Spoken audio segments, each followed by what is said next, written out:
कपड़े धोने वाली बहू। शादी के पहले से ही विभा को कपड़े धोने का बड़ा शौक था।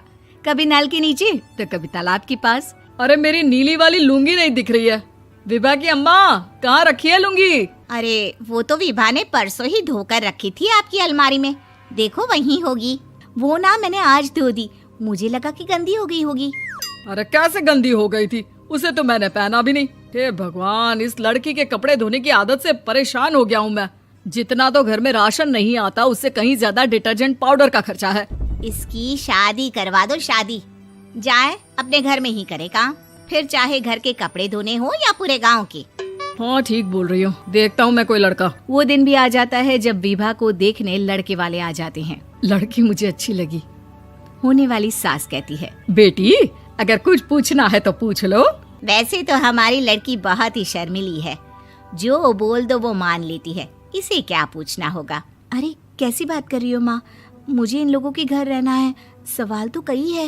हाँ हाँ बेटा, पूछ लो ना, क्या पूछना है। आप लोगों के घर कपड़े कौन धोता है? सास का मुंह बन जाता है। देखो, अगर तुम ये कहना चाहती हो कि तुम्हें कपड़े धोने नहीं आते तो सुन लो, कपड़े मैं ही धोती हूँ, लेकिन तुम्हारे आ जाने के बाद मैं रुमाल तक नहीं धोऊंगी। अरे चुप रहना भाग्यवान, बहू बेचारी घर आई नहीं, उसे डराना शुरू कर दिया। वो क्या है ना बिटिया, अभी तक तो ये कल्लू की माँ ही धोती थी, लेकिन अब तुम्हारे पापा तो दहेज में वॉशिंग मशीन देंगे ही।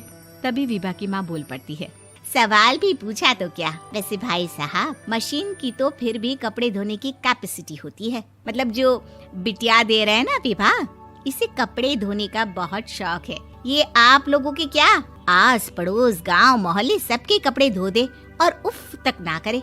बाहर देखा नहीं आपने कितने कपड़े सूख रहे हैं? सब हमारी बिटिया ने ही तो धोए हैं। बस भी करो ना माँ, शर्म आ रही इतनी तारीफ सुनकर। और तो और एक दाग निकाल कर दिखाओ तो मान जाऊं। हाँ अच्छा, माफ करना बेटा, मैंने गलत समझा।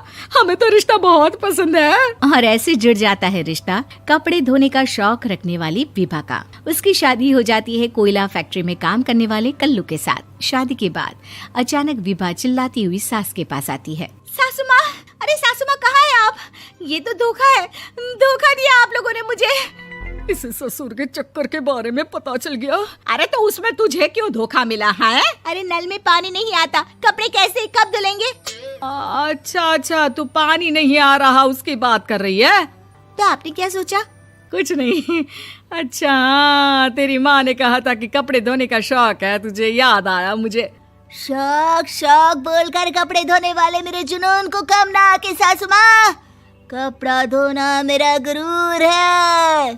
तभी पति भी वहाँ आ जाता है। अभी मैंने इसे सनी देओल की फिल्म दिखाई है, उसी के डायलॉग मार रही है माँ। अच्छा सुन, साफ साफ बता रही हूँ, पानी सुबह 4 से 6 और शाम को 10 से 12 आता है, समझी? विभा टाइमिंग सुनकर हैरान हो जाती है। ये क्या भूतों का मोहल्ला है?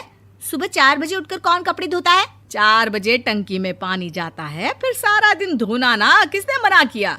अरे कैसी बात कर रही हैं? 200 लीटर की टंकी में कितने कपड़े धो लूंगी मैं? सुबह ही उठ जाऊंगी मैं। अब क्या था, विभा सुबह 4 से लेकर रात के 12 बजे तक कपड़े ही धोती रहती। एक रोज सास पड़ोस से निकलकर कहीं जा रही होती है कि साथ वाली कहती है, हाँ कल्लू की माँ, जरा ये बताओ कि 2 साड़ी है, 2 ब्लाउज और एक पेटीकोट और एक नाड़े वाला लंबा कच्छा।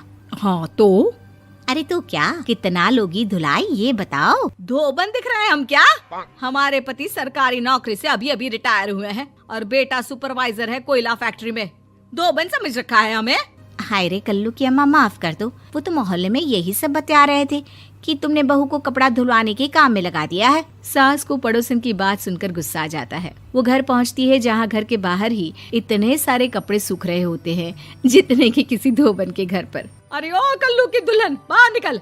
माँ जी यहीं आ जाओ, बाथरूम में चादर धो रहे हैं हम। अरे अभी हम धोते हैं, तुमको बाहर निकलो। ये आस पड़ोस वाले बोल रहे हैं कि हम बहू से कपड़े धुलवा कर उसे कपड़ा धोने वाली बना दिए हैं।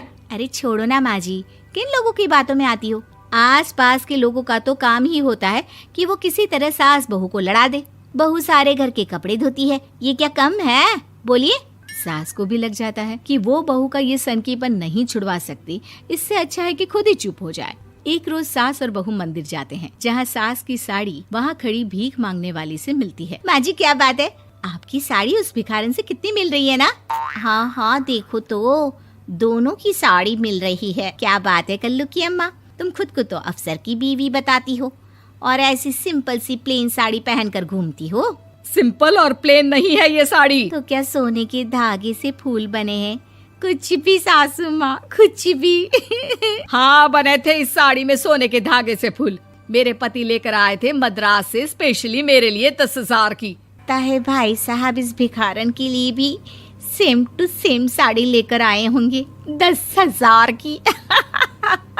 सास उस वक्त तो कुछ नहीं कहती, लेकिन बहू के साथ घर आती है और अलमारी से एल्बम निकाल कर लाती है। ये साड़ी देख रही है, ये वही साड़ी है जिसे मैंने अभी पहना था। इस साड़ी में ये जो चमकदार फूल दिख रहे हैं ना, ये सोने के धागों से काढ़े गए हैं। लेकिन तू लोकल वॉशिंग मशीन ब्रश से घिस घिस कर सारे फूलों को निकाल कर साड़ी प्लेन कर दी।